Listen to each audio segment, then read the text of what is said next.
Pretty Little Liars, the TV show, sometimes deals with disturbing and problematic topics. We provided a list of content warnings in the episode description.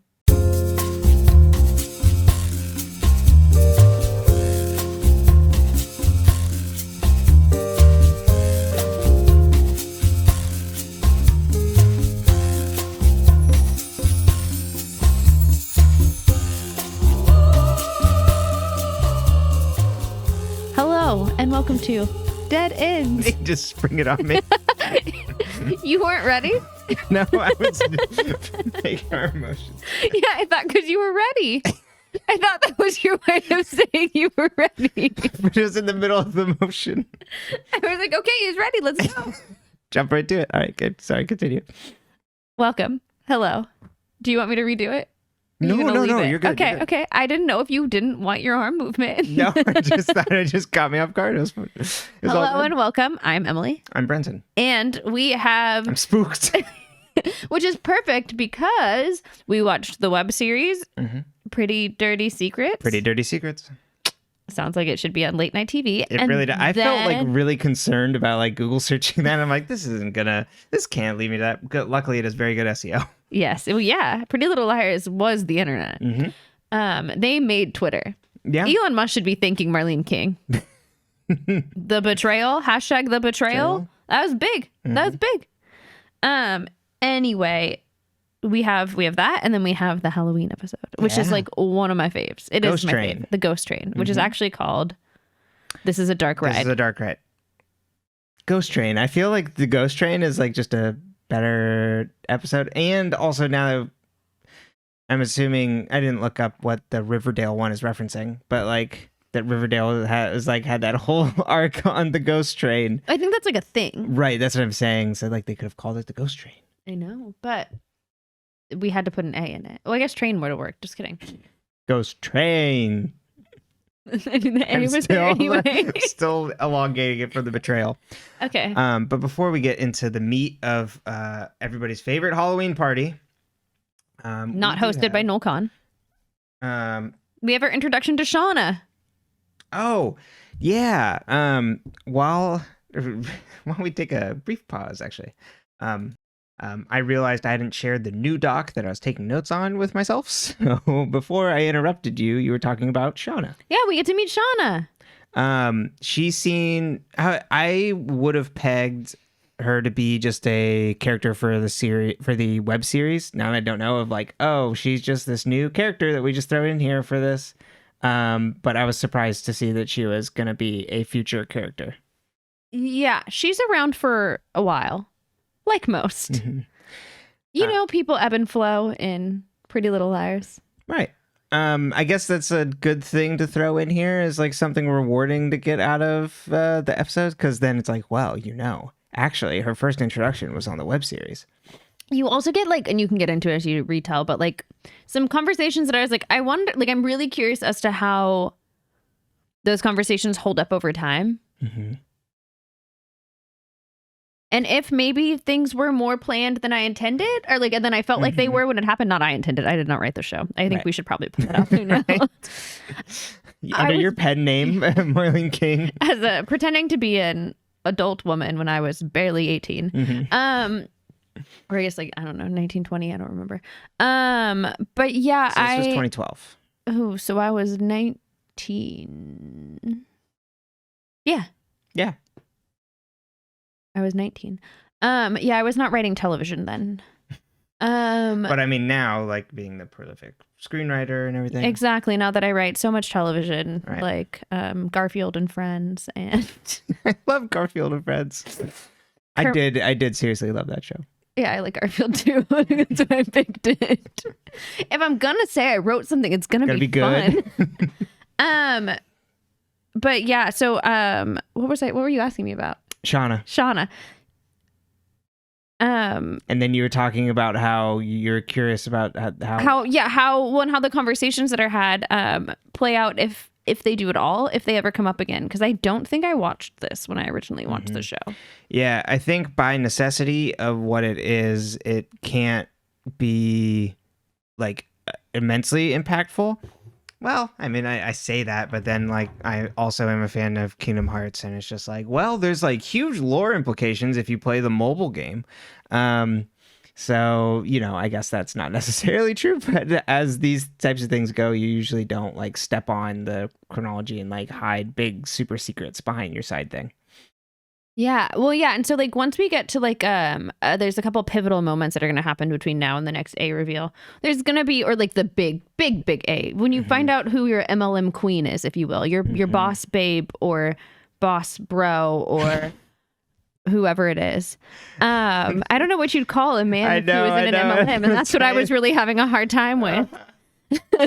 I mean, a boss bro, sure. But before you find that out, you get lots of plot, obviously lots of plot implications, and I'm like, I wonder if these actually fit. So now I'm going to pay attention and see if this actually fits or not, because I didn't know this. Cool. And let me tell you, the plot, this is peak plot making sense from this point onward. God bless and good luck. Good speed. All right, well, we'll jump into some of those implications on Pretty Dirty Secrets. I will break down. There are 8 web episodes that were released from August to October, bridging the gap between the hiatus and the Halloween special. Because nothing bridges the gap of a television show that's off the air for 2 months like a 1.5-minute web series. Right. Released one over the course of every week for 8 weeks or whatever it is. Released on Tuesdays. So episode 1 opens on a mask shop. Or Halloween shop. I just saw a bunch of masks on the wall, so I'm like, mask shop. Call them like I see them. A phone rings until it hits the voicemail, and we find out it's the Rosewood Halloween Spectacular store that's only open for Halloween, or during like the month of October. Like the spirit Halloweens that take over your former Walmart. Exactly. But this one's for Rosewood. The POV shot looks down as a filtered voice leaves a message like, I'm calling to check on a costume. It's under the name, but then the voicemail cuts it off. Episode 2. These are really like up and down if I was watching these like week to week. Like all the ones that are like, ooh, teasers, like no. And then all the ones it's like, ooh, characters, yes. Jason is on the phone at the shop. He's upset with the person on the other line and asks, like, you want to meet soon? Soon went out the window the moment I gave you the cash. Jason gets frustrated with, like, the caller about, like, them, like, giving him the runaround is what it sounds like when Cece taps him on the shoulder and she's wearing a mask and says, you've been avoiding me. He wondered what she wants, and she wants to check in, and she's been worrying about him. He asks if she wants an apology, and we find out that Cece broke up with him the day after they found Allie. Jason doesn't know why she actually like broke up with him and says, you and Allie were always just messing with people and she was fine and just being like a nice little kid until she met you and then she took it to the next level. He's like, don't think I don't know what you and your friends were up to, setting a fine example. Jason then storms off and the girl at the counter watches Jason leave and looks over at Cece, the girl at the counter later being revealed to be Shauna. Correct. Episode 3. We open on a counter, like kitchen counter, as keys get set down and the person goes to listen to their voicemail. They listen to their messages. We hear one for a pharmacy, then a voicemail from Garrett saying he has tickets for them to fly away. Then the cleaner saying, Mrs. Reynolds, we're holding your items. They can only be there for 10 days and it's been here for over 2 weeks. Then a final voicemail with just breathing. Episode 4. Noel looks around the Halloween shop and flirts with Shauna. He finds out her name is Shauna. She asks if he's here with someone, and he's just like, maybe I am, maybe I'm not, which, yes. She's new in town, but grew up in South Carolina. Maybe Hilton Head, we wonder. Noel says usually on Halloween he has a party, but this year he's taking it off. She recognized him as Noel Kahn and says her friend told her about him, hopefully to warn her. He notices Garrett as he comes over, and Garrett asks about Jenna, and Garrett asks him also about the calls to his house and someone leaving voicemails breathing. They talk. As they talk, someone emerges from the changing room. This is wearing... I have to double... Was it the baby face mask? Are they wearing the Red Queen? They might be wearing the Red Queen. Oh, yeah, I think so. We'll have to go back and double check real quick after this. Because I didn't know it was significant what they were wearing until Halloween episode. And But they don't like notice that this person is never like mentioned in their conversation. Noel says, Jenna chose me over you. Get over it, Garrett. Garrett says she'll use you like she used me and walks off. Shauna steps away and makes a phone call saying you'll never guess what just went down. Lucas enters the Halloween shop. He approaches Shauna to talk about the comic she's reading. He loved the comic until it got too political, and then everything crystallized, in my opinion, of Lucas. They talk about Comic-Con and how awesome it would be and like great to go there. And I've heard it's the coolest thing, but Shauna's dad won't let her go. Boo hoo hoo. And we're just like really, playing to the audience here. Lucas walks away to look at the costumes and gets a call. He says he's got his ticket and has what he needs to the person on the phone. There was a figure behind him wearing the baby mask costume that then moves and taps his shoulder. This is the costume from the previous Halloween episode. That we saw Lucas wear, but we also saw multiple people. There was like multiple versions of it around. They tap Lucas on the shoulder and whisper in his ear and then go into a changing room. Lucas follows in after them and asks if they have it. They then hand something to Lucas and he hands them an envelope and leaves. And Shauna notices them. Episode 6. Shauna texts on her phone, then walks away. The camera then pans to go over her phone. Got a text from Blocked ID saying we need to talk. Then there's a lot of missed calls from Blocked ID. Then photos, including one of the Halloween train, mask with the baby costume, 2 pictures of the same necklace, which is a necklace that we later see that Aria is wearing. And then her playlist and a lot of Blocked ID calls again. Or Blocked ID calls as we see the playlist. Looking this up, it says that the person was just wearing a red coat and a mask. Oh, okay. So it was not the Red Queen outfit. And yeah, okay. Oh, okay. It also says that on Shauna's missed calls, one of the names on it is Paige. Oh, in that scene. I had only noticed all the Blocked ID ones. And that her aunt didn't have a name, it just said aunt. Right. You called that out. You're like, aunt doesn't have a name? Mm-hmm. Episode 7.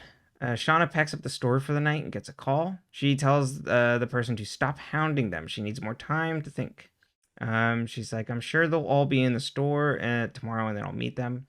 She says, you were right about Rosewood. I think I'll like it here. She then leaves the shop and closes up. We see a hooded figure go in and go behind the counter and takes a police badge. They hide as a security guard looks through the store. And as they're like, the security guard is about to round the corner on them, they pull out a knife, but the guard gets a text that makes them like, their eyes go wide and then they turn away.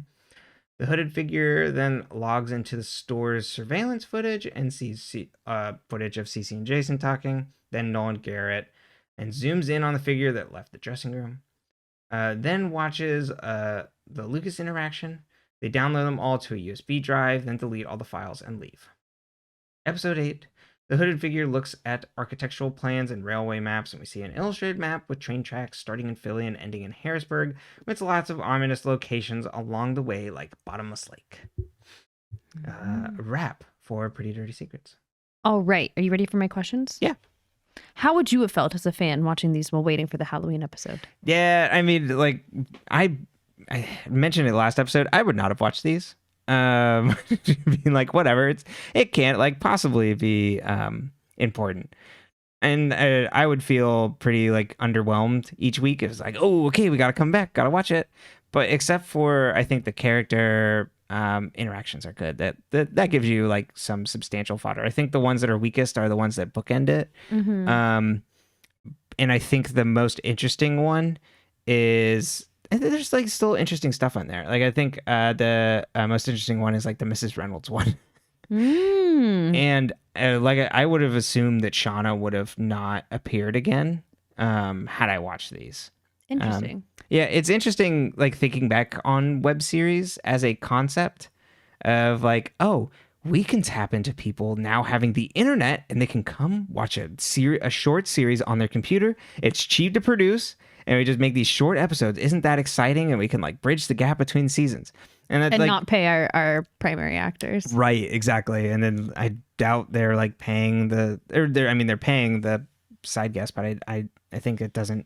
It pales in comparison. Yeah, it's probably not even a full day. And also looking at the credits, it's like the assistant to Marlene King wrote this along with like another writer that wasn't a staff writer. So it's like you're just kind of like pulling in hired guns. But it's just funny that I feel like this kind of web series and stuff isn't around anymore because of like streaming. I don't know if like YouTube people are still doing this. Like YouTube was all about that. There was like old machinima stuff, or I remember the Guild. That's where like Felicia Day came from. That was like a big thing where it's like these short episodes. And I think just because of streaming and things, I wouldn't think that they really exist. But I don't know. I just remember when web series was everything. It's like, whoa, after you finish watching Heroes, head to the NBC app or the website and you'll see like some behind the scenes stuff. But I think they do at least a pretty good job with these of making them seem more than what I would assume on the face of it. Yeah. But I like all the stuff with like Noel and Garrett is really exciting. It's like, oh, this is like the stuff I would have liked in the episodes, but at least I'm getting them here, which is fine.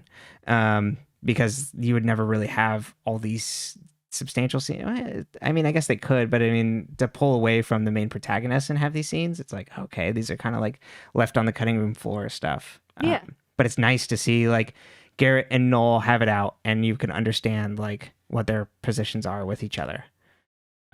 We even get like moments of Jason of like, what is going on with Jason?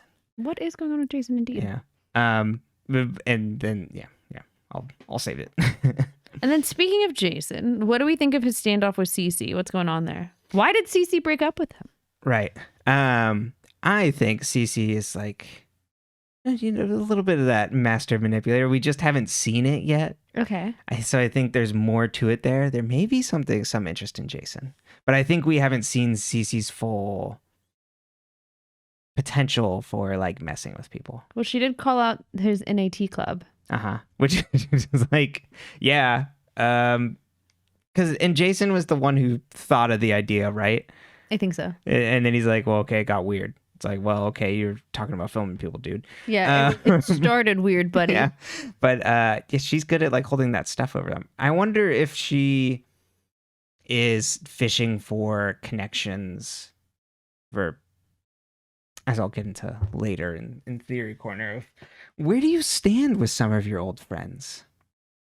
Well, and like he blames her for how Allie turned out, right? Whereas she's like, no, that's on you, bro.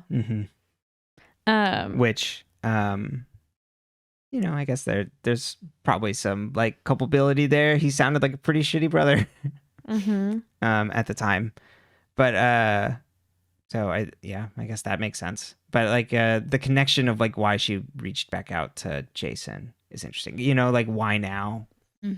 Why now, indeed. Yeah, but that's a really good point. I think that's really good. Like emotional tie to like connect back to like Jason's feelings of guilt and all that and shame, but then also how he still projects that onto other people.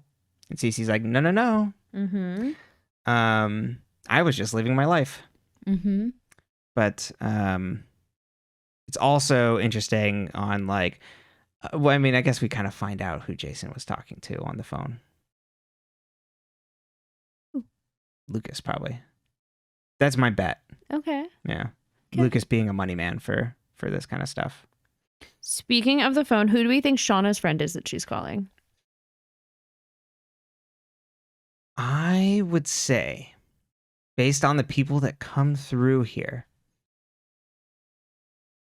potentially Mona or Toby, because I would someone from that A connection group there. Okay. She seems very intent on spying with these people, and she seems planted in this place.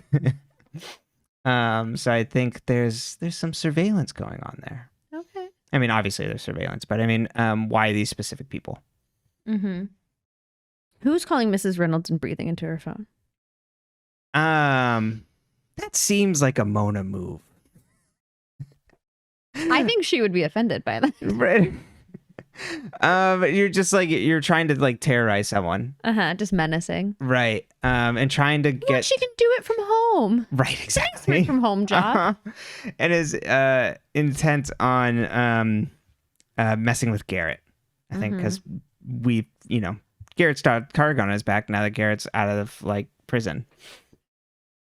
Got it. And do we think that's what I think. The blocked ID person is who she's talking to on the phone, or do you think that's someone else? Yes. Okay. That's I think Shauna. Yes. That's who Shauna talking to. Who was Lucas meeting in the dressing room? I hate to point the fingers all the way, but I don't. It could be Amona. So here's a little preview. I think there's 2 groups going on right now. And I think some people that are part of other groups are part of one group or part of other groups. You think some people are double dipping? Because the call that Lucas made. Are you saying they're selling Party Light and Herbalife at the same time? That's right. And like Lucas is saying, he's like, yeah, like I'm definitely hitting my numbers. Well, then like Party Light's coming up behind him and going, hey, like, are you hitting those numbers? Yeah, he's like, I got LuLaRoe and I'm Pampered Chef. He's working toward that Mary Kay car. He wants the pink Cadillac? That's right. I want the pink Cadillac. I don't want to sell Mary Kay. Yeah, that's a part of the Mona connection there. Someone from that side. Fair enough. Which A is in the store deleting the footage? Or is it not A? Which A group then? Oh, the other side. They see whoever's in the red coat. That's what they're deleting. Right. And then they store it on a thumb drive. Yeah, they only put that part on a thumb drive and they delete everything else. Oh, I thought they added everything else to the thumb drive. Oh, maybe. I thought they only put that part on the thumb drive and then they deleted everything. Either way, they're still like collecting like surveillance on all of them. So, and if they're having Shauna like be a part of them, but why wouldn't Shauna have just? Why were they hiding from Shauna when Shauna left if Shauna's a part of them? Right. Suspicious. Yeah, that complicates things. Because if Shauna's a part of that, so then who would Shauna be working for? Is the third question. The other question on this then, if not them. Interesting indeed. Right. Oh, that's a tough one.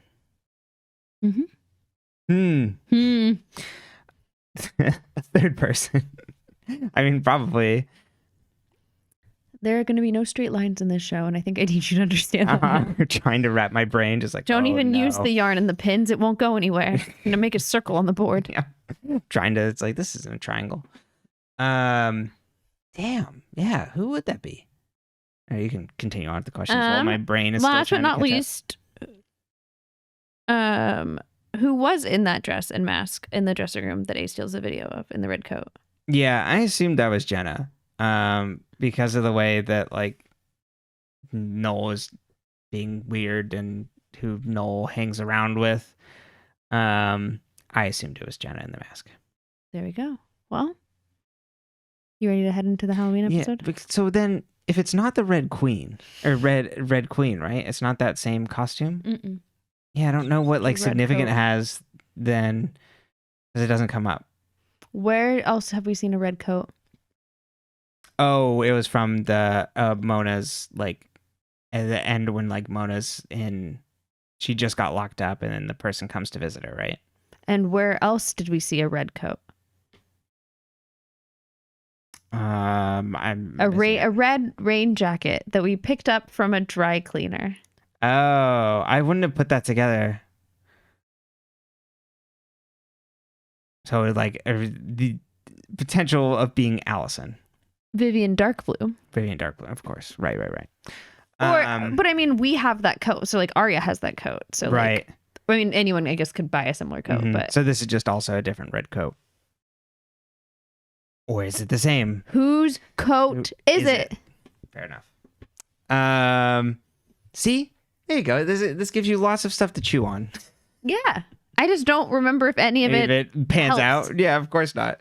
I mean, you know, I don't think most of the show helps. So. Right, probably. I mean, look at me over here floundering. I had completely forgotten about red coats and all that stuff. There's a lot to keep track of. Yeah. Yeah, I don't know how people did it when we watched it live. You're just kind of like, shit, what happened? Yeah, but I had a good time with these. They're pretty fast. Yeah. 12 minutes, you know? Yeah. You just cut through it. I thought they were pretty good. I was like, oh, this is fun. Yeah, it was a pleasant surprise. I expected them to be worse. Yeah, way worse. Like I said, it's just like, oh yes, a scene of like Jason and Cece like hashing out, just like expressing like emotions toward each other, like outside of like the confines of you know, what are they talking about over there? And Garrett and Noel. Yeah, it's great. Someone should yell at Noel. Yeah. And then Lucas being like, you know, it's like it got like way worse when they started putting like feminism in my comics. It explained everything you needed to know about Lucas, huh? Exactly. He hates The Last Jedi. Oh my God, he hates The Last Jedi. They really have to stop putting women in the Star Wars. Oof. I mean, Marvel's gone woke. God. Yeah, that's why I can't stand Lucas. Because the only good Star Wars are... Except for that very last one. Oh, good God, it was bad. When they undid all of the good that the one before it did. Mm-hmm. That's my polarizing opinion for today. There you go. I've pissed off some white man who I'm sure is listening to this podcast. Lucas, you're on notice. That's definitely our target demographic with this, is men who are anti-feminist. Let me tell you, the boys, the conservative-leaning white boys love Pretty Little Liars. This is for the girls and the progressives. That's right. Welcome. And it's a big tent, but not that big. Pretty big tent. Yeah. If you like a good time and you're not afraid of women, well, you can be a little afraid of women, but you still have to believe in their rights. You can be like fearful and like, it's kind of like that fear of God, like sort of thing, or it's just like you're awed by their power, but you can't be like, I need to suppress them. Did you just call me God? Yeah. What a good day. All right. Shall we jump into the Halloween episode? Before my God complex takes over.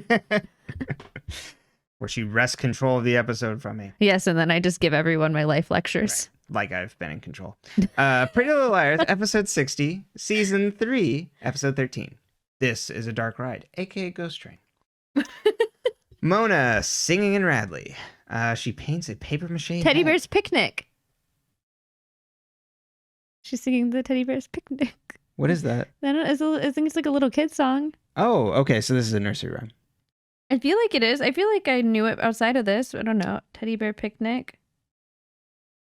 The Teddy Bear's Picnic is a song consisting of a melody written by composer John Walter Bratton, written in 1907, and lyrics added by Irish songwriter Jimmy Kennedy in 1932. It's a children's song. Well, I think that's nice. Teddy Bear's Picnic? I never went on a picnic with teddy bears. Yeah, Teddy Bear's Picnic. Well, we're all the better for it. Mona is singing Teddy Bear's Picnic in Radley. She's painting a papier-mâché head. Red paint drips off the head onto her shoes in blotches. Her product-placed UGG shoes. They look very nice. They definitely pan over where it says UGG embossed on the side. Yeah, I mean, if you're gonna like be in a padded room, you might as well get some nice shoes.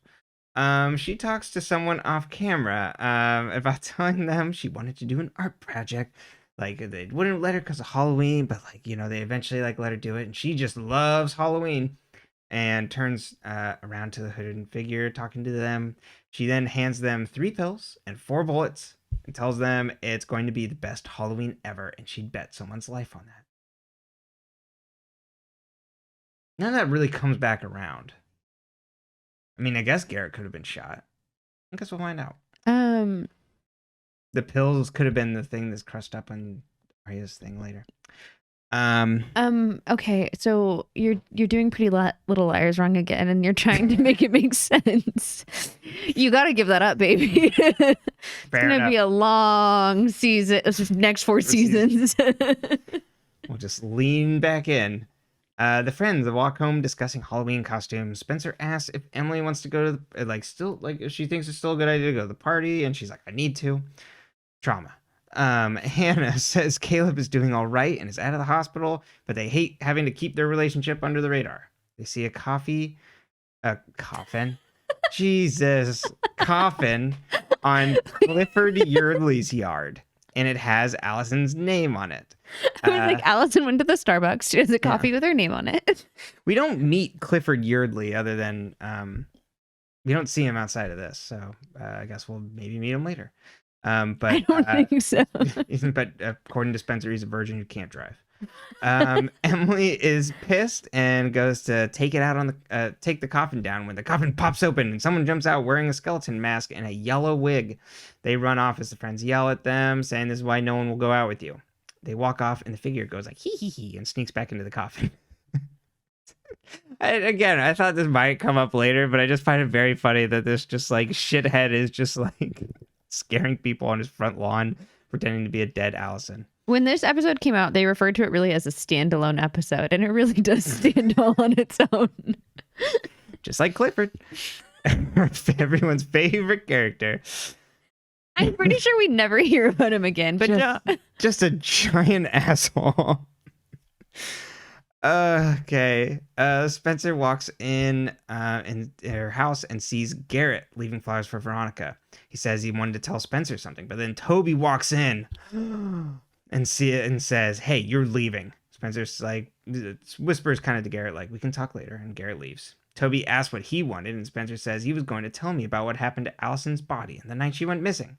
Toby says he won't let her be alone with him, and Spencer's like, "Oh, you make it so hard to be a feminist," and they kiss. At the dentist's office.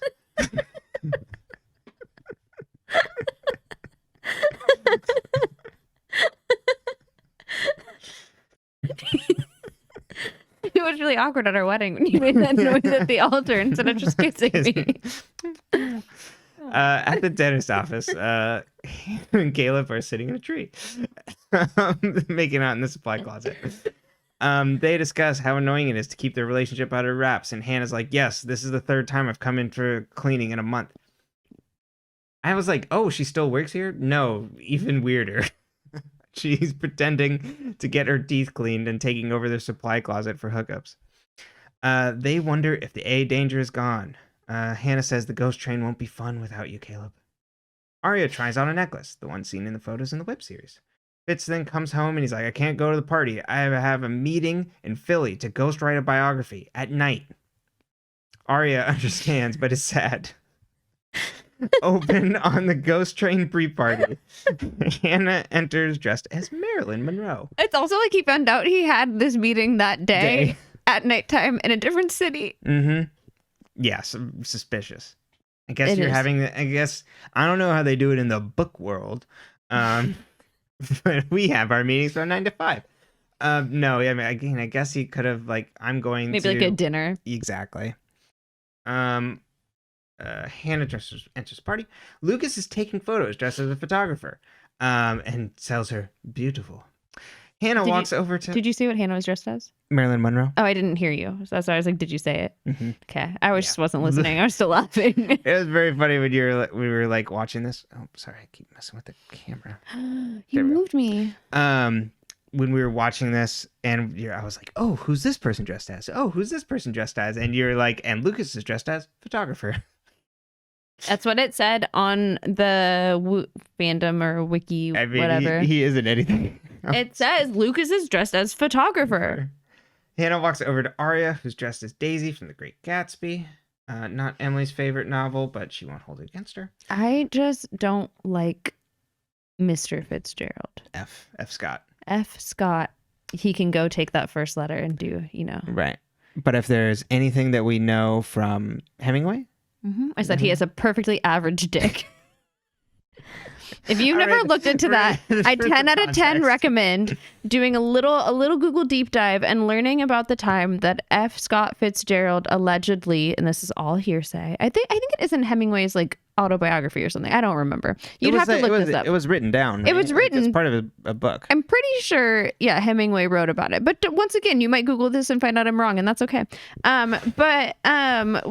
Where he and F. Scott Fitzgerald were having a lunch or whatever, and then F. Scott was like, "Yeah, Zelda's says mean things about my dick, basically, which, like, fair enough, because he was stealing her writing. I would say mean things about your dick if you were stealing my writing.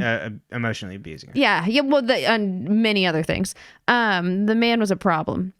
And so then basically they go to the bathroom and look at his dick together, and he's like, it looks normal.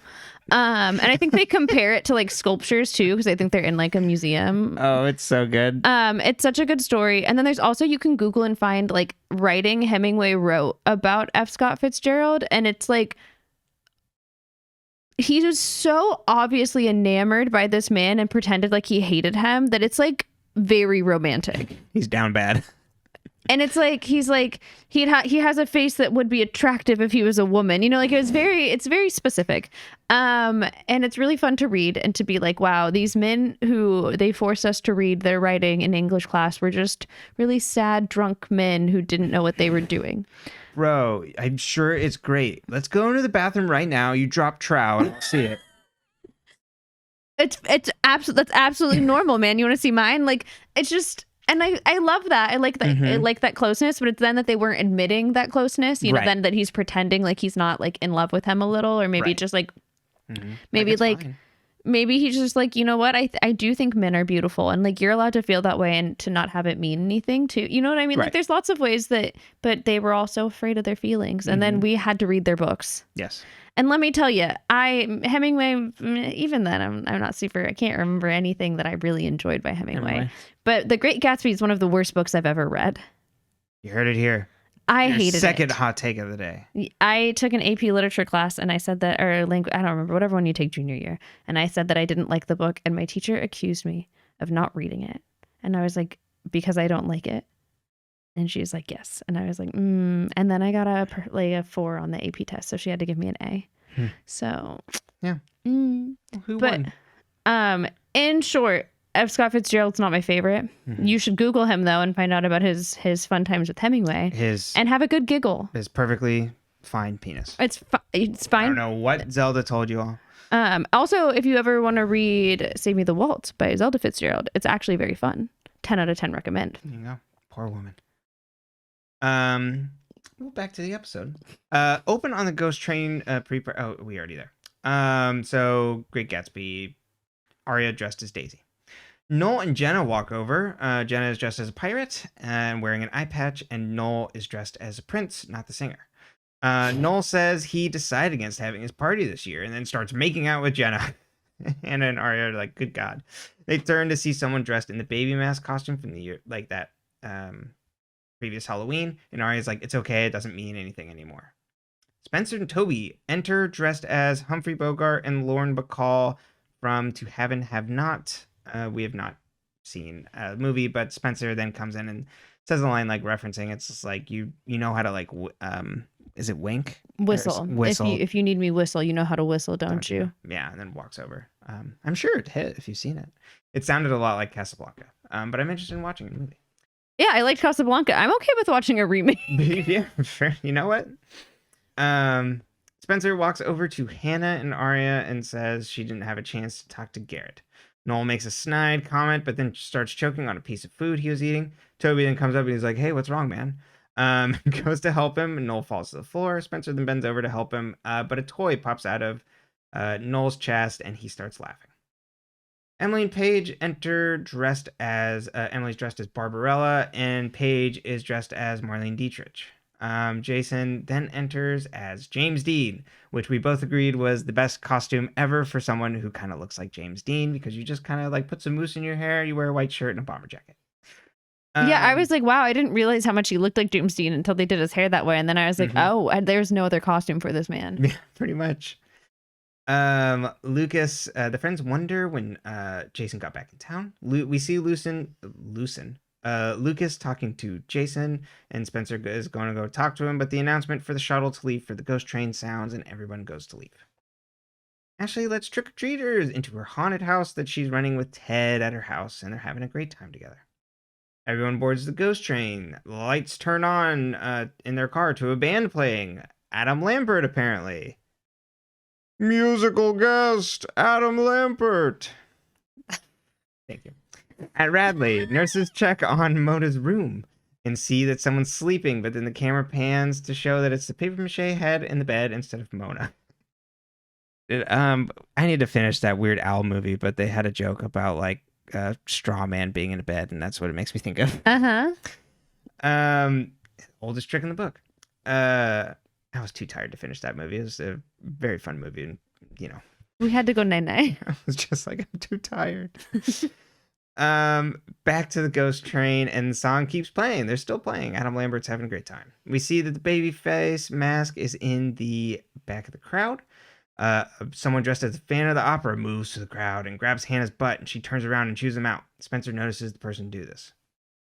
Toby is getting a drink, and Jenna asks him for him to get her one.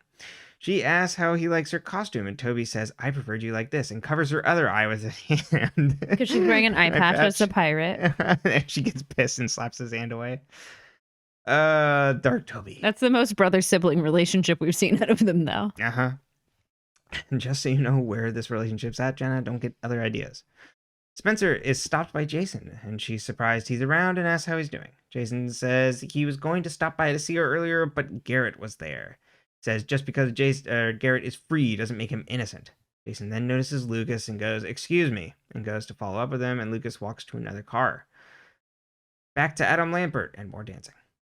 Ashley says goodbye to trick-or-treaters and goes back into her kitchen and notices a little girl alone. She wants to call her mom and is cold, and Ashley gives her the phone to call and invites her to stay until her mom comes, and the girl continues to act like really creepy. Hannah steps outside the train car, like literally outside. I was surprised how much of this is like people are like, I'm just stepping out for some fresh air in between the train cars. The Phantom then comes up and she tells him to fuck off, but it turns out it's Caleb in a mask and they make out. Aria drinks and hangs out alone. Adam Lambert then comes up to her and is like, oh, looks like you're not having fun. What's your name? But then the train passes through a tunnel and he can't hear her. And so she writes her name in the fog on the glass window. And he's like, and then once they're out of the tunnel, he's like, oh, Aria, the name suits you. I gotta come off for my next set, but like, I hope you're there. And she's like, I'll be there. He walks off. Someone in a Harlequin mask, the Red Queen, as the fans know them, watches Aria and opens up a ring on their finger. And we see white powder in it. They then walk over and put the white powder in Aria's drink without her noticing. Paige and Emily are in a private car together and they kiss. They whisper sweet nothings to each other, and Paige is like, wow, I can't believe I'm with someone like you. And Emily's like, yeah, better start believing it. And they kiss. The camera pans and we see a shadow of a hooded figure outside the car. Spencer walks down the hall and gets grabbed by the person in the baby mask costume. We then see it was Garrett in the costume, and the two are talking outside the train car. He's sorry and said he liked her and wanted to keep her safe. He thought everything was under control, and he didn't know what game he was playing, and like how bad it was. I was a cop, for God's sake. He's going to tell her everything he knows, and he's going to leave town. The night Alison died, all of them were in her room with Ian and Melissa. Garrett and Jenna then went outside to let Melissa and Ian talk. They went behind the dealer Ensitz's house. Now we start to see this as a flashback. Jenna and Garrett are walking. Jenna says it was a mistake leaving them alone, and Garrett says if they screw anything up, they're just screwing themselves over. Allie stops them, saying she thought she heard animal noises, and she points to Jenna and is just like, I thought I told you what would happen if you came back. Jenna and Allie then get in a fist fight. Garrett breaks them up. Allie says, what are you going to do? Garrett is holding the field hockey stick that Jenna was grabbing, that we later find buried in the yard, that Peter burned in the fireplace. So guess what? It was nothing. Grabs the hockey stick out of Jenna's hand and goes to hit her, but instead is hitting the tree. And like hits it a bunch. Jenna then asks if Allison's dead, and Alison motions to Garrett to stay silent.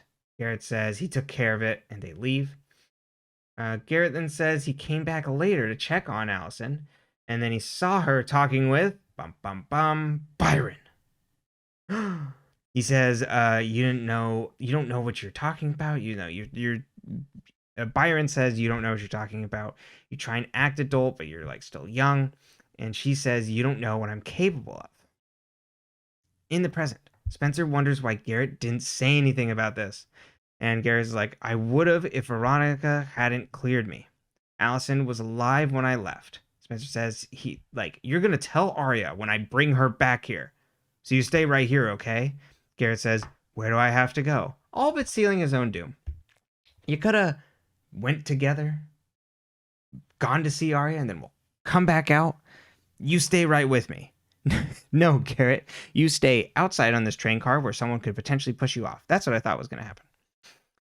Alas, he still dies. But yeah, you were like, he's going to die. They're going to push him off. And I was like, not quite. Yes, but no. As soon as he's like he starts like telling Spencer like the details, it's like, oh, you're so dead. Yeah. Garrett had to give us one last potential info dump, and then he became a wax figure in a box. That's right. You look great, Madame Tussauds.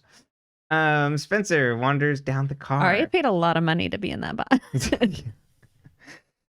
Finds Hannah and asks where Aria is. They see that her purse is on one of the seats. They look around and see the name she had written on the window erased except for the A.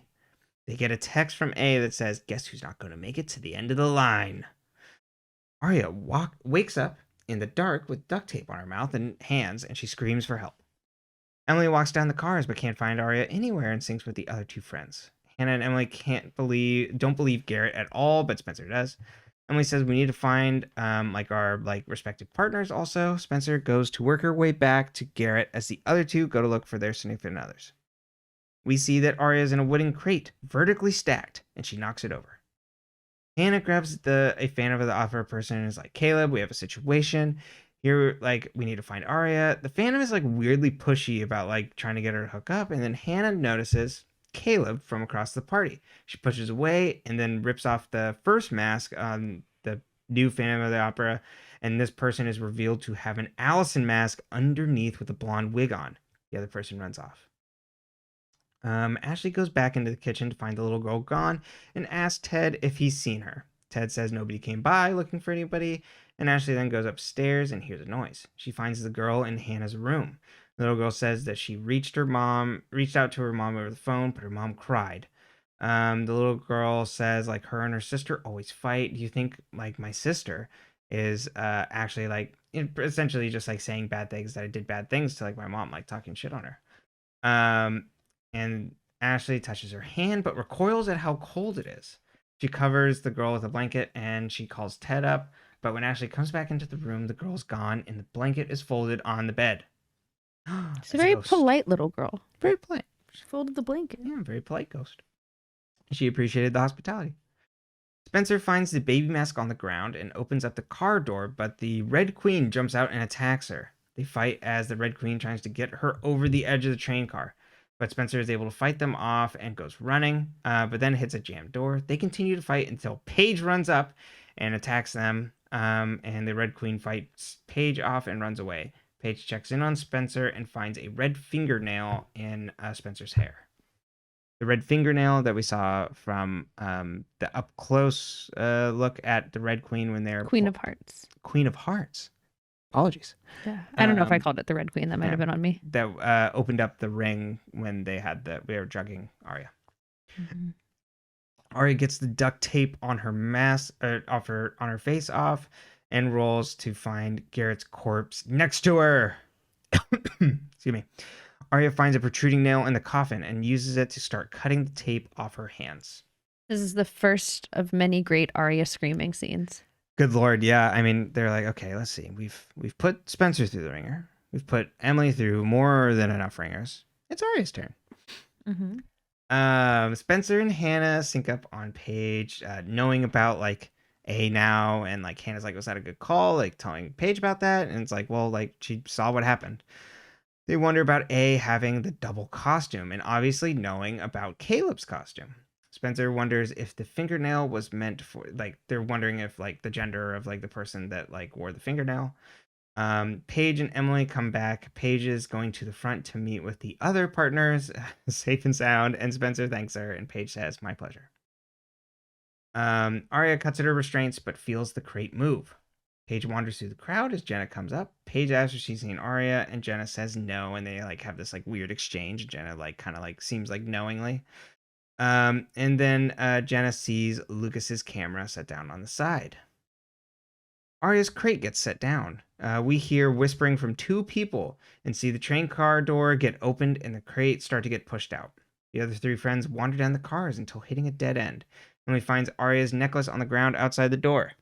Hannah then grabs a fire extinguisher and goes to break the glass. Aria's crate gets stuck, and the 2 people are trying to, whispering, arguing about trying to push it out. Aria finds a screwdriver in the crate and then stabs Bubber when she sees a shadow. The crate starts to tip on its own out the train until the 3 friends arrive and reel her back in. They break open the box and get Aria out and find the dead Garrett. Ted. The dead Garrett. The dead Garrett, yes. Ted said he couldn't find any girls outside and asked Ashley if she recognized her. Was she from around the neighborhood? Ashley says no and wonders how the girl got around them in the house. She asks Ted if he believes in ghosts, and he says he's not supposed to. They drink their white wine uncomfortably. The ghost train is stopped and police are questioning people. Toby says the police are calling parents and want to take statements before people leave. Aria gets, and Spencer's like, well, not if, once my mom gets here, nobody will be talking to the police. Aria gets let into the car and says her dad had nothing to do with Alison. They all agree that A killed Garrett and must have gotten him out of jail to kill him and get 2 members of the NAT club dead. Aria says more people from that room are dead now, from the room, from the video in Alison's room. Hannah says, look around the train car. It's a who's who of people that had something to do with Garrett, which includes Toby, Lucas, Jason, Noel, Jenna, Caleb, Paige. Fitz arrives and is like, oh my God, and embraces Aria. Noel comes over and says, tell the cops, to Spencer, and tell the cops you did it so you can just let us go home and stop pulling everyone into your shit. Worst bluff on the face of the planet. Really? They're going to kill their own friend? Toby walks up and tells him to back off. Noel then pushes him, and Toby pushes him back. Noel tries to fight him, and Toby dodges his punches and pushes him against the drink coffin cart. The ice then spills out, and we see there's a body bag hidden underneath all the ice and drinks with the funeral directory name on it. Lucas takes a photo, and Jason stares in disbelief. Back at Radley, the nurse looks in Mona's room. But this time, Mona turns over in her bed, and we see Mona smile as the camera pans down, and we see the alley mask next to her. Camera cuts to the octagonal, dug up dirt behind Alison's house, which we saw, Jenna and Garrett, walk around when, they were in the flashback when they saw Alison. We then see the dirt move and a hand crawl out and stick out of the dirt. The end. All right. Whew. You ready? Doozies. Yeah. Significance of 3 pills and 4 bullets? Is there any? Yeah, I couldn't figure. 3 pills, 4 bullets. Because I was like, oh, someone's gonna get shot. No one gets shot. 4 bullets, I assume, was for the friends. 3 pills for people they were potentially targeting, being Noel, Jenna, and Jason, potentially. All right. I like it. I don't know, though. But maybe that was my best guess. That's your theory? Yeah. Moody Toby. But that's a tough one. Yep. Sorry. Vibes on Moody Toby? Love Moody Toby. Moody Toby's my favorite Toby. This is really the vibe of Toby we get for a good while now. Mm-hmm. And it's my favorite Tobias. Where he's just kind of off and because he's giving a model pout face. It's he's giving blue steel, but then also being I don't care, and but it's not. But still a loving boyfriend, and totally. That's what we love to see, even if you are pretending because you're on the A team. Right. Mm-hmm. You know, men could pretend better. Yeah. Hear that out there? For all the men that are listening. Yeah. Yeah. Not to insult if there are any men listening. I've said that a couple of times now, and I'm maybe there might be men that really love this podcast, and thank you for your support. Mm-hmm. But yes, Moody Toby is absolutely the best. I like that he's just because you wouldn't ever think of it otherwise if it's just ooh, Toby's just clapping back a little bit. Because it's not that out of the ordinary, mm-hmm. But there's just little stuff. His scene with Jenna is fantastic. Mm-hmm. I like it. Yeah, I don't give an F. Do you think there's any significance besides finding her of Aria's necklace, since it was also on the phone in Pretty Dirty Secrets? Yeah, it seems suspicious, don't it? I almost wonder if it's a similar thing to the necklace the bracelet that was Alison's. Yeah, if it's like some other related thing that way. Because I was wondering if it was going to turn out into like, oh, you like crack it open, like there's like something hidden within it. But I'd assume it's some piece of evidence that like she maybe had like picked up from the Halloween shop. Okay. That's my best guess. Is Garrett telling the truth about the night Allie died? Yes. Okay, and let's. But I don't think he's telling. He's like, I'm going to tell you everything from this specific point on. He doesn't tell anything about NAT club background, what led them to all be in the room, what Melissa and Ian were even talking about, why Jenna would even be upset that Melissa and Ian were talking about. So I think he told her the truth, but within a limited window of time. Because I do think, I agree. I think Jenna really did think Allie was dead, because remember when I put this together on this rewatch. Remember when it was happening, when Garrett was still working for the police and Jenna's like, she got what she deserved about Allie. And I was like, oh yeah, because she thinks Garrett killed her. Right. And so Jenna now is also like, well, I know you killed her, so like I still have this over you. And so you think you're gonna like get away with stuff, but like I was there when you killed her. Yeah. But like I can't. She can't self-incriminate. Yeah. Right. But I do think that. Why didn't he tell Jenna that he didn't kill her? Like, why did he let her believe that he killed her? Garrett? Yeah. Yeah. It seems like there's like some, if not pity for Alison, or like, was it fear because he was like, oh, I was going to kill her and she dodged it? Like, I can never decide how that scene played out. It almost seems like pity for Alison, like that she just wants to get out of that situation. And he's just like, I took care of it, let's go. I don't think he was actually thinking that something would happen to her, and I think he's going back there to actually check on her, as in like, hey, are you okay? I'm sorry about that, and apologize. I feel like it's a very older brother-ish type of move. It's a weird move that's maybe stretching it a little bit, but that's what I think is the original intent behind that. Okay, so then going back to that, what do we think about the Byron and Allie scene? Love it. Okay, so Heather, if you're listening, for some background on our friend Heather, she has also watched all of the Pretty Little Liars, like way back when, with at least adjacent to you, if not at the same time.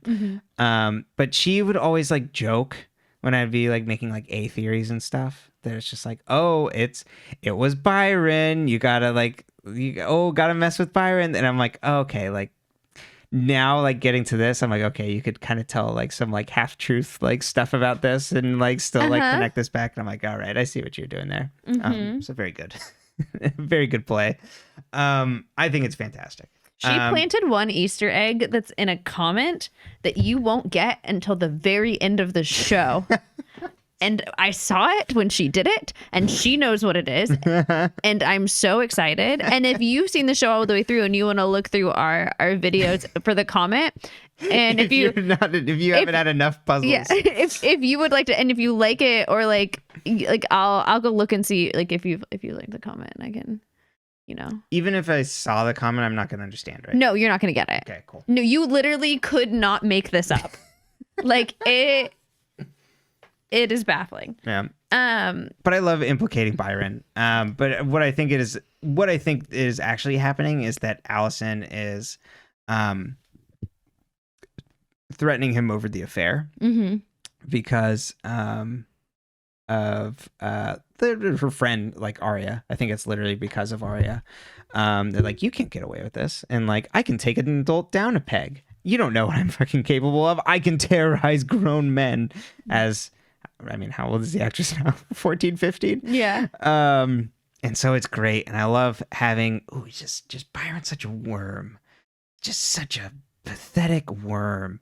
And when you have him on the ropes like that, like, oh, that's great. I love it. Just even more implications that he's a shitty person is like, haha. I love it. It's good stuff. How did they get Aria into the crate? Like they drugged her in public and then did they just sneak her out?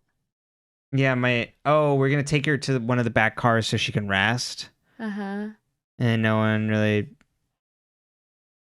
Or do you think people are just or like over their shoulders, and it's like two people wearing masks, I guess? Yeah. Because otherwise you'd be able to spot them, but police don't question anybody else that would have not been one of the two people or would have seen them.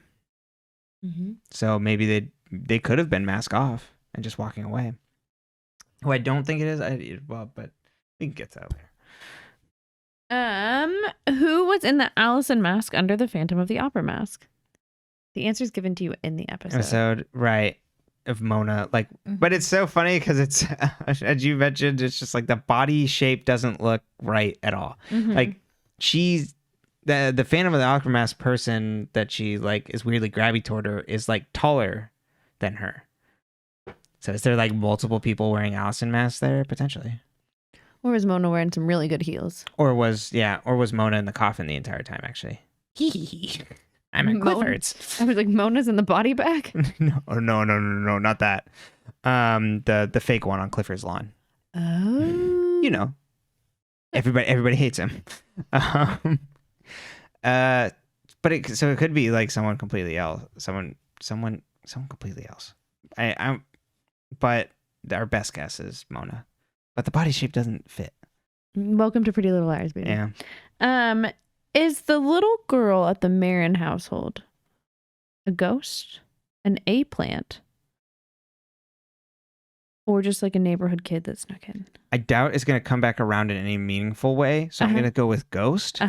And I think it's playing with the twin twist that's been going for forever because of the way they talk about their sister and their sister being mean and manipulative on them. And it's the same little girl from the flashback episode when Alison tells that story. The girl who killed her sister. Right. Twin. So presumably, if we're following that logic, Alison's twin twister. Her twin twister. Such confidence. As soon as I said it, it's just like, God, Sally sells seashells. You're not good at tongue twisters, are you? No, really bad. I can barely speak. Sally sells seashells, but she's sure. Which would be Alison's twin sister. Okay. Which maybe has a little bit more credence to it. Sure does. Okay. So you do think that maybe she's a ghost. Do you think we'll ever see her again? No. I can't remember. Well, yes, but not in any meaningful way. It's going to be like this again, where it's like dropping like weird. Ooh, what's that? What could that possibly be? Yeah. And the weird way that it was tied in. Wait, it was the last Halloween episode. You said, right? Yeah. Oh, okay. We'll see you next season. Paige saves Spencer, from the Queen of Hearts. Yes. Who's Queen of Hearts? Who's attacking Spencer there? Yeah. So. Actively trying to kill them. Big. Yes, pretty big. Might like throw her around. Yeah. I would say potentially. I like how I note the size, even though I just told you. I'm like, yeah, of course it's not Mona's build. It's fine. Right. I don't think it's Mona. Potentially Noel or Lucas.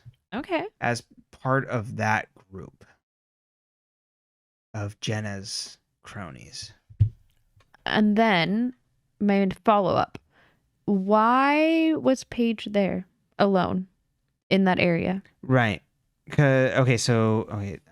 we're following that, Spencer was going to find Aria. She's Aria. checking, she's going to Garrett to the back of the train. Right. And so then Emily was going to find Paige. And everyone else at the front of the train. So then Paige was on her own. In the back of the train. In the back of the train. Potentially going to find Emily. Or was she? I still think Paige is on the innocent end of these things. Mm-hmm. So I do think Paige is like just jumping in and helping. Even and if being a good she's person. potentially on Shauna's call log, according to the internet. Oh, right. Yeah. That does pull the rug out there if she's on the call list. Mm-hmm. Because unless she's just like, hey, I'm Paige's friend from like swim camp. Paige's. Oh, Shauna's Paige's friend. Paige's friend. That does kind of seem like Paige's life there. So much sadder. No, I think that would be that does kind of like throw the wrench in there. So Paige could be bad. But I'm still on the like, yeah, she's just my friend. Fair enough. I could blow up in my face, but I generally find Paige just true again, like wife guy vibes in this. It's just like, yeah, I can't believe you're with me. I've pined for you for so long, and Emily's like, yeah, it's pretty great, huh? Maybe it's in our names. We're like, yeah, that's cool. Right. Dead Garrett reveal. 10 out of 10. Very good. It's fantastic. She just rolls over and there's a dead Garrett there. And you don't even wait to the end of the episode. Yeah. You drop that mid-episode. Yeah. Good stuff. And she's stuck in the box with the dead body as the dead body's going to go over the train with her. Mm-hmm. Good stuff. Whose body's in the body bag under the drinks? Alison's. Oh. We're fully putting that out there. That's going to be Alison's body. And that's why, like, we get the close focus on Jason. We get Lucas being like, oh, picture. Take a great time to do that. I think it's going to be the fallout of finding her body again. But there's going to be things missing that were found that were normally in the grave. So the friends are going to be freaking out. But well, like, I think that stuff would have been in the coffin, not the body bag. Right, but I guess like that stuff is missing. It's no longer with it. Because I guess whose have we seen so far? We've seen Hannah's, Arias. We haven't seen Emily's or Spencer's. Yeah, there you go. Whose hand is reaching out from under the dirt at the end of the episode? Alison didn't die from blunt force trauma. She died from inhaling dirt, right? Uh-huh. Dirt in her lungs. If her hand was sticking out, why did it take them years to find her? Or Maybe, year to find her? Right. She could have been like pulled back up, or there could have been someone else that was put down in there. That's another idea. That there's someone in the ground, but it wasn't her. Mm-hmm. Maybe that twin. I was going to say, because how would they think it's her? Right. But so it's a late in life twist. Yeah, exactly. That the twin was in. I think at least what they're setting up now is that the twin was Alison's, and so it'd be potentially the one that died, and so that Alison's still alive. I feel like this is really trying to feed you toward like Alison's still there, because I think she also has the bracelet around her arm when her hand sticks out. It's an anklet. Oh, it's an anklet? I'm pretty sure it's an anklet. Oh, okay. The hand has a bracelet when it comes out of the ground. And is it her name bracelet though? How they all have the name bracelets? Oh, I didn't notice it. I'll look it up. Okay. But this has me backpedaling into a few things. Like, ooh, maybe she is still alive. Well then, if you are ready, why don't you take us while I look up this photo into... Well, okay, so, usually we would jump right into Theory Corner, but it's a special day, everybody. I think it looks like the name bracelet. It does look like the name bracelet. See, that's more evidence, I think. But before we jump into Theory Corner, we have Infinity. The timeline of the day that Alison went missing. Yeah. Oh, I didn't add that a hand sticks up out of the ground. We'll do that later. Just pretend that's on the last slide here. So we'll start at the very left. Someone's got to be in the ground first. Yeah. So oh my God. Remember Duncan Forgot about Duncan. Yep. Welcome to really being a part of Pretty Little Liars now, honey. I love these old photos too, people's. So Alison is visited by Jenna at the clinic and threatens her. Jenna visits Jesus Christ. No, Alison visits Jenna. Alison visits Jenna, but then You said Alison is but visited by then Jenna. yeah, exactly. And then I flipped it. Reverse. We don't know if that's technically true anymore. We know if nothing's true. Yeah. Honestly. Alison flies back to outside of Philly with Duncan. Everybody remember Duncan. This is great for everybody to catch up back up. Alison then arrives back in Rosewood via taxi, and Spencer notices her luggage tags for Hilton Head. Jenna is picked up by Garrett from the clinic. Alison gives Emily the snow globe that had the Frog on the log on the key, right. And a whole for the locker or for the storage unit. Yep. I was gonna say safety deposit box. I'm like, that doesn't come up. I feel like you've said that before though. I really want it to be a safety deposit box, but it's just the old woman that Merritt actually steals from. Here's all my cash, please. Not Ashley. Spencer, Emily, and Aria arrive at Spencer's house for the sleepover, and then Aria arrives. Alison arrives at the barn and scares all the friends. Alison and Spencer fight inside Spencer's house about Alison telling Melissa about Ian. Toby sees Alison get in a car with a boy, unconfirmed, but we think probably Ian, and leave. I love that everyone's photo is old except for Hannah's, which I think is from like season 7. Oh, really? Because I'm like intentionally trying to type in like Pretty Little Liars, Hannah, but I mean, season 1. You're probably right though. She does look like way older than the rest of them. Aria wakes up to see Alison is missing and finds Spencer arriving back to the barn, who tells her that Alison is missing. Alison meets with Ian, and they film the "I Know You Want to Kiss Me" video. Remember that, everybody? I know you want to kiss me. Ian, Garrett, and Jenna search Alison's room and find the box.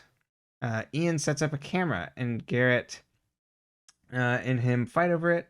They hear someone walking upstairs, and Melissa enters, demanding where Alison is. New slide. Garrett and Jenna leave Ian and Melissa to talk. They run into Alison in her yard. Altercation ensues, and Garrett pretends to kill Alison. Garrett returns to Alison's backyard and sees Alison and Byron talking. More later. Nice little refresher for everybody. Yeah, that's good. Look at you. I know. I'm glad we all remembered Duncan. Yeah, I'm glad you remembered Duncan too. But now it's time to... Give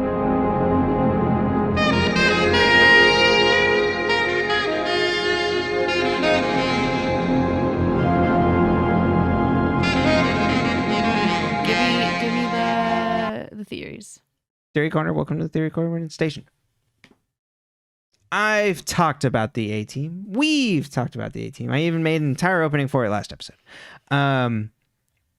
What if there are two teams, two competing teams? We're rolling it all the way. A and a B team. That's right. An A and a J team, maybe. An Alison and a Jenna team. So we're going all the way back to future theories, but to past theories. Future theories? Going back to the future. It's been a long day, people. The Jenna team is everybody from the NAT club. Okay. Jenna, Noel. Okay. We've seen Lucas be a part of this as well. Lucas, Melissa, Ian. They're all part of this J team, right? Mm-hmm. That's how we can think of them. Okay. And so they had something that they didn't want to get out, that Alison was obviously gumming up whatever they were doing. They had their weird NAT club stuff. So like they had extra things they wanted to keep secret. You okay over there? Yeah, this eventually Alison finds out about whatever they were doing going on, NAT club stuff, and has things on them. So then they all meet in Alison's room to try and find some of these things and fish it out. Mm-hmm. Jason's no longer part of the group. They get Jason drunk so he doesn't remember anything, and he, blah, blah, blah, all that stuff at the day Alison goes missing. And so they think that, at least Jenna then thinks that Garrett killed Alison, blah, blah, blah. So fast forward after Alison dies and stuff, they are now in reactive mode. They don't want anybody finding out about what happened, of course, because it's this big dark secret. And so Jenna is controlling all of them to keep quiet. So Lucas wasn't in that room, but Lucas is part of this team, as we'll get to later. Jenna wants them all to keep quiet, so she controls them to like and brings them closer in and gets other help from people like Noel by getting close to him and uses them because he's a big dumb galoof. And to be able to like help them like enforce like her plans and things like that. And then Lucas has like another hired gun because Lucas, he also hated Alison. So like, why would he like help out with this? So they are then threatened by the friends looking into things. Okay. Why are the friends looking into things? They start receiving texts from A. Those texts cause them to be like, why are we getting these texts? And A keeps, controlling them, but pointing them to certain directions to like dig up on things. And that happens to like shine light onto Garrett, onto Jenna, onto Ian. And so... Are you saying the girls are the pawns in a war between two groups? Yes. Okay. That's right. You've got it. All the way to the top. And so this A group is a group that was rallied around Alison that Alison had like brought in together. So that chance meeting between Alison and Mona in what was that town called? You remember, how Mona like tells that story? I think that was like where they kind of reconcile and Alison brings Mona into the fold. Okay. Mona and so brings Mona into the fold on that to be like her go along with her plans, the things that she's doing as Vivian Darkbloom to like spy on other people and also like, kind of like keep an eye on like some menacing stuff. And so now that team is, and so same with Toby. I think now that Toby was brought into the fold much earlier. And so Toby, I think potentially this is also taken from hints of like we might get some flashbacks of him at the center. That Alison visited him there, and so they that maybe like brought him in to like help out with like things that she was doing. She's like reconcile, or even if it wasn't reconciling, got him to somehow agree to go along with the plans on the other people. I'm in danger. These people are menaces. Your stepsister. Other ways. And so now that team has been operating that way of like enforcing these things, using the friends to try and get these other people and potentially bump them off. Go after Garrett. Go after Ian. I'm starting to think now that the Black Hoodie could have been Mona or Toby from the top of the tower. I think Toby potentially. Toby's my front runner now for Black Hoodie. Okay. So Lucas, I was like, people are on multiple teams. Lucas is a higher gun because I think Jenna had originally pulled in Lucas of like, hey, remember that Halloween like all the way back, like that girl Alison, she's a real trouble.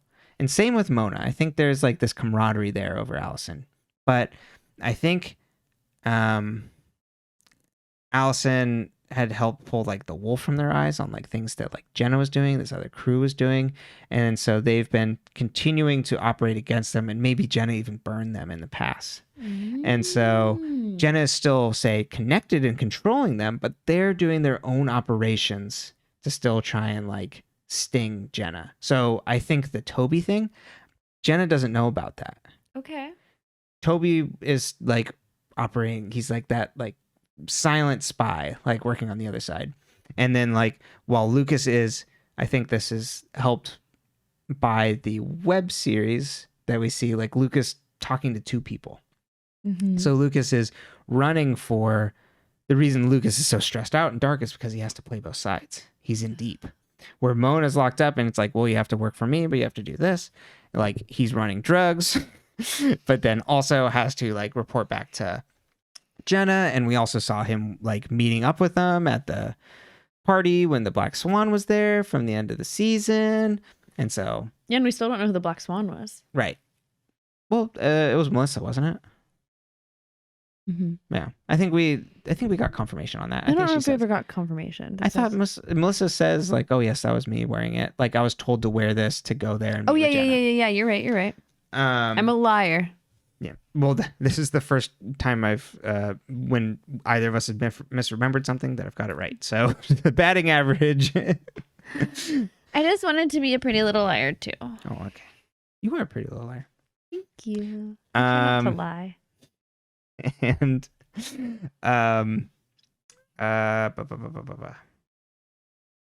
But yes, so Lucas is playing both sides because he also saw him with this black swan. Mm-hmm.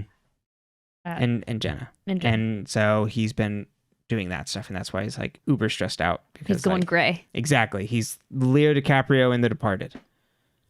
Sure. He's both he's the police working undercover. Yes. 21 Jump Street.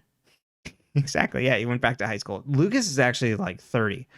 It's they all even are. weirder that he's talking about, SJWs in comics. SJWs in costumes. And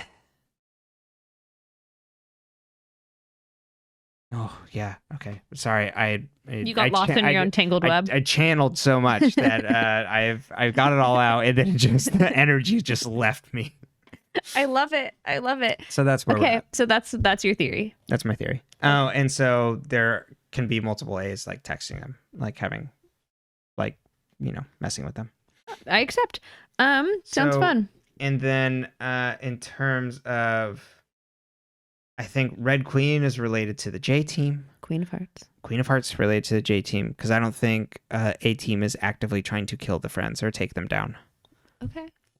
Where the J Team is like, we need to like fucking take him out because. But then why did Mona have bullets? Because because if I said for the 4 friends, that wouldn't make sense. Because I think maybe you could flip it, but then why would you need to control them? Who else is on the J Team was on the train? Because it would be Noel, Jenna, Lucas. But Lucas is still playing the other side. Maybe planting the bullets on people. Maybe the bullets aren't for shooting. Yeah, bullets are for planting. Yeah. So maybe it's just like to try and plant evidence on people, and same with the drugs. Okay. Any other theories in your theory corner? Is there anybody else we need to like sort out with costumes? I think it was just the Red Queen, right? Yeah. So yeah, that's the theory corner. We're going. Oh, well, and who's in the? It's Garrett in the baby mask. Just kidding. And so there is the possibility that Alison is still alive, helping control this A Team still, and trying to get revenge on the J Team. And like in true Alison fashion, it's like, I don't trust my friends. And then why would I like trust them to like be able to get things done? How long until we, like the girls, find out specifically that Toby is on the A Team? Toby. I'm gonna say end of the season. There's gonna be a shift. We're gonna find out about Tobias. There's gonna be some things that like start popping up, and like, that's a little suspicious, don't you think? Honey, that's strange. All right. Any final theories for my theory boy? No, that's it. You don't I used have all the brain power I had left to put that together. I will say, when I watched this episode the first time, I had my hesitations. One, Byron. Immediately, I was like, okay, could be him. Because you have to remember too, I was now watching this when it came out. Oh, I mean, yeah, and I would 100% like. It's easy to see why you would think like, ooh, what is Byron up to? Yeah. I think it is purely the affair, but you could easily see that Byron has a history of doing shady shit. And then another was Paige, because I was like, why is she always in a convenient location? Right. She also tried to kill Emily, and like, I know we've all brushed that under the rug, right. But like, if you tried to drown me, and then you were like, actually, I just like want to date you, I would be like, yeah, you want to drown me. Like, I'm not going to give you the opportunity to put the cinder blocks on my ankles. Like, no. And there's also the weirdness between her and Jenna. Earlier. If anything, I would think that Paige is on the A team. And did she strategically save Spencer to make her trust her? Not strategically, but I think she saved Spencer. And then, or was it a setup to make her trust Paige? You know what I mean? Like I was very suspicious, and then I was making the show very complicated. Hey, you just heard my entire theory. And then, because I also was in denial about Toby, I was like, he's obviously doing this for other reasons. He's got his reasons, and I will learn them when he's ready to share them. Exactly. And and we all appreciate Toby. You take your time. You tell us when you're ready, baby. Yeah. But I was like, I loved Ezra, which now I do not because I'm an adult. But at the time I was a child. I was 19, so I was legally an adult, but that's about it. Fair enough. And I mean, they look age appropriate until you really think about it. And when you're closer they look good, yeah. When you're closer to her age than his, you kind of start going, oh, that's fine. Right. And they look age appropriate. But there's only a 3-year difference between them, right? Yeah, 2 or 3 years, yeah. Yeah. So. But then anyway, I was like, this Ezra, he's looking pretty fucking sketch. He's showing up conveniently. He just happened to be there at the end of the line, dressed in a very plain suit that could have been with any costume. Yeah. And how did he get on it if there's police? Like, I just have a lot of questions about how Ezra's conveniently here. Yeah, completely. Oh, your dinner ended early? Oh, who called you? Who told you something happened? He says he heard it outside and he was coming just to meet her. But yeah, why did he know something happened? Did they make it to the end of the line? I guess they must have. I think so. Because it ends in Philly, right? Yeah. I don't remember. Or Harrisburg. It starts Harrisburg. in Philly and ends in Harrisburg. Yeah. But interesting, sir. Oh, yeah. No, I get it. These were some of my theories after watching this episode. I remember these now. We can get to the point where I can tell you what I was thinking at the time. Oh, right. Yeah. Like I now remember. But I also was in denial about Toby. I'm not in denial. Okay. I will be vindicated. Same with Toby. Well, any final thoughts or theories? None from me. And so, yeah, we will bid adieu to an extra special Theory Corner. Goodbye.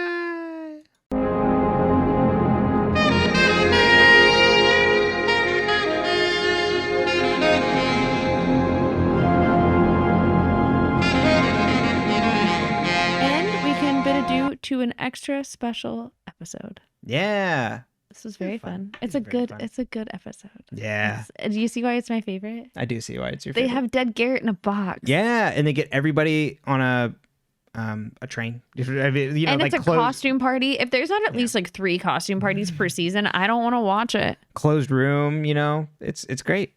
So it's like, everybody is on, has to, whoever the murderer is has to be on the train. Yeah, it's very much Murder on the Orient Express. Except that it's not everybody. Or is it?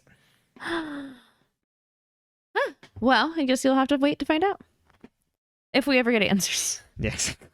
We're still waiting. Loose threads are abundant on this show. Yeah. Just like this podcast. We are hanging on by a thread. That's right.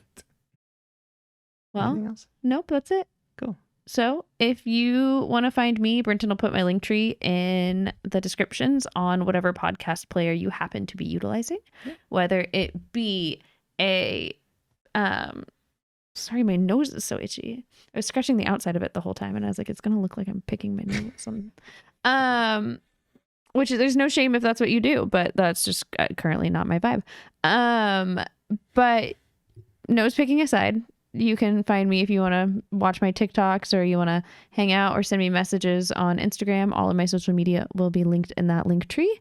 And you can also find this podcast on whatever podcast player you happen to like to use, whether it be Apple or Android or Google or Bears Oh My, Spotify. That's one of them. Yeah. Or you can find it on YouTube where there's a video and you can watch me scratch my nose and make faces or try not to make faces. I kind of hide behind my microphone a lot because I'm afraid of making faces and ruining when I'm things. saying something.